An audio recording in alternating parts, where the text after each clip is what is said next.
ನೀಲು ಯಾಕಮ್ಮಿ ಹಿಂಗೆ ಕೋಪ ಮಾಡ್ಕೊಂಡು ಓಡಾಡ್ತಾ ಇದೀಯಾ? ಮತ್ತಿನ್ನೇನ್ರಿ, ಈ ಮನೆಗೆ ದೊಡ್ಡ ಸೊಸೆ ನಾನು. ನನ್ನ ಮಾತಿಗೆ ಒಂಚೂರು ಬೆಲೆನೇ ಇಲ್ವಾ?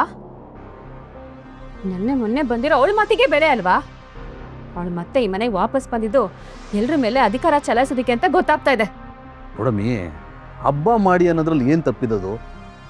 ಅದರಲ್ಲೂ ಅವ್ರು ಹೇಳಿದ್ದು ಅಧಿಕಾರದಲ್ಲ ಕಣಮ್ಮಿ, ನಮ್ಮ ಶಾಸ್ತ್ರ ಸಂಪ್ರದಾಯ ಉಳಿಬೇಕು ಅಂತ. ಅವ್ರು ಹೇಳಿದ್ದು ಸರಿಯಾಗದೆ, ನೀ ಸುಮ್ಕಿರೋ. ಹೌದು, ಅವಳು ಹೇಳಿದ್ದೆಲ್ಲ ಸರಿ, ನಾನು ಹೇಳಿದ್ದೆಲ್ಲ ತಪ್ಪು. ನೀವೆಲ್ಲ ಹೀಗೆ ಅವಳು ಪರ ವಹಿಸ್ಕೊಂಡು ಮಾತಾಡೋಕ್ಕೆ ತಲೆ ಮೇಲೆ ಹತ್ಕೊಂಡು ಕೂತಿರೋದು. ಅಲ್ಲ ರೀ, ನನಗಂತೂ ಯಾರೂ ಇಲ್ಲ, ಹಾಗಂತ ಅವಳು ಇಡೀ ಕಾಂತನನ್ನೇ ಕರೆಸಿ ಪೂಜೆ ಮಾಡ್ಬೇಕಾ? ನನ್ನ ಪ್ರತಿಯೊಂದರಲ್ಲೂ ಮೂಲೆ ಗುಂಪು ಮಾಡ್ತಿದ್ದಾಳು ಅವಳು. ಮೊದಲು ಈ ಆಟ ಬಿಡಮ್ಮಿ. ಈ ಆಟ ಮಾಡ್ಕೊಂಡು ನಾಳೆ ನಡೆಯೋ ಹಬ್ಬನ ಅದ್ಗೇರಿಸ್ಬಿಟ್ಟಿಯಾ? ಎಲ್ಲ ಸೇರಕ್ಕೆ ಒಂದು ಸಂಭ್ರಮಕ್ಕೆ ಒಂದು ಕಾರಣ ಸಿಕ್ಕದೆ ಕಣಮ್ಮಿ. ಆ ಸಂಭ್ರಮನ ಅನುಭವಿಸಕ್ ಬಿಡು. ಹಾಗಾದ್ರೆ ನಾನು ನಿಮ್ಮೆಲ್ಲರ ಸಂತೋಷನ ಕಿತ್ಕೊಳ್ಳೋ ಥರ ಕಾಣ್ತಿದ್ದೀನಾ? ನಾನು ಹೇಳಿದ್ದ ಹಂಗಲ್ಲ ಕಣಮ್ಮಿ.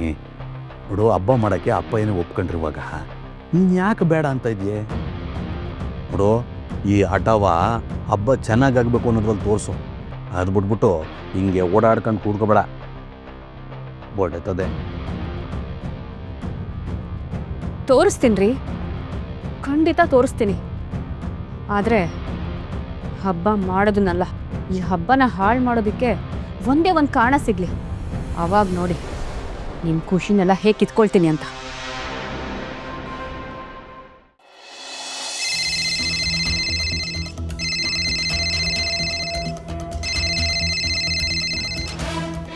ಜಾನು, ವೀಣಾ, ಯಾರಾದ್ರೂ ಒಬ್ರು ಬನ್ನಿ ಬೇಗ. ಏನಾಯ್ತಮ್ಮ? ಅಲ್ವೇ, ಭಾವನಾ ಫೋನ್ ಮಾಡ್ತದಾಳೆ. ಕೊಡು, ಮಾತಾಡ್ತೀನಿ. ಇರು, ನಿಮ್ಮಪ್ಪಂಗೆ ಹೀಗಾಗಿದೆಯಲ್ಲ, ಅವಳಿಗೆ ಹೇಳಿಲ್ಲ ನೋಡು, ಅದಕ್ಕೆ ನನಗೆ ಯಾಕೆ ಹೇಳಿಲ್ಲ ಅಂತ ಕೇಳಕ್ಕೆ ಫೋನ್ ಮಾಡಿರ್ಬೇಕು. ಏನೇ ಮಾಡೋದು? ಅಯ್ಯೋ, ಅದಕ್ಕೆ ಯಾಕೆ ಅಷ್ಟೊಂದು ಟೆನ್ಷನ್ ಮಾಡ್ಕೋತಿದ್ಯಾ? ಯಾವತ್ತೂ ಒಂದಿನ ಹೇಳಲೇಬೇಕು ತಾನೆ. ಇವತ್ತೇ ಹೇಳು, ಮೊದಲು ಫೋನ್ ರಿಸೀವ್ ಮಾಡು. ಭಾವನಾ, ಹೇಗಿದ್ಯಮ್ಮ? ಚೆನ್ನಾಗಿದ್ದೀನಮ್ಮ. ನೀನು ಹೇಗಿದೆಯಾ? ಅಪ್ಪ ಹೇಗಿದ್ದಾರೆ?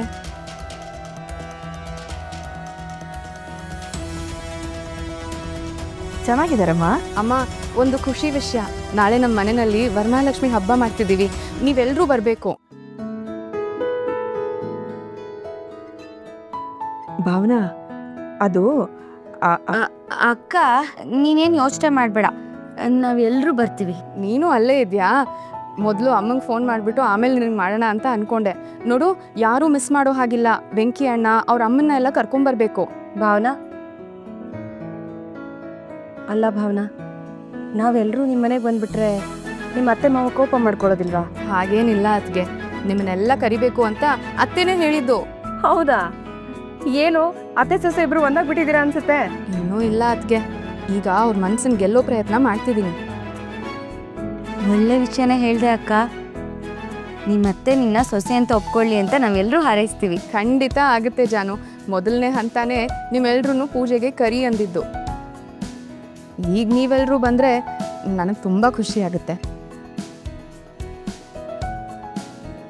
ಲಕ್ಷ್ಮತೆ, ನಾಳೆ ನೀವು ಯಾವುದೇ ಕಾರಣಕ್ಕೂ ತಪ್ಪಿಸ್ಕೋಬಾರ್ದು. ನಾಳೆ ನೀವೆಲ್ಲರೂ ಬಂದು ಅರ್ಶಿನ ಕುಂಕುಮದ ಜೊತೆಗೆ ಬಾಗಿನಾನು ತೊಗೊಂಡೋಗ್ಬೇಕು. ಇಲ್ಲದೆ ಹೋದ್ರೆ ನಾನು ನಿಮ್ಮ ಹತ್ರ ಮಾತಾಡೋದಿಲ್ಲ. ಸಿದ್ದು, ನೀವು ಇಷ್ಟೊಂದು ಖುಷಿಯಿಂದ ಕರಿತಿದ್ದೀರಾ ಅಂದಮೇಲೆ ಬರದೇ ಇರ್ತೀವ? ಖಂಡಿತ ನಾವೆಲ್ಲರೂ ಬರ್ತೀವಪ್ಪ. ಸರಿ ಅತ್ತೆ, ಕೊಡ್ತೀನಿ ನೋಡಿ. ಸರಿ ಅಮ್ಮ, ಮಿಸ್ ಮಾಡದೆ ಪೂಜೆಗೆ ಬನ್ನಿ.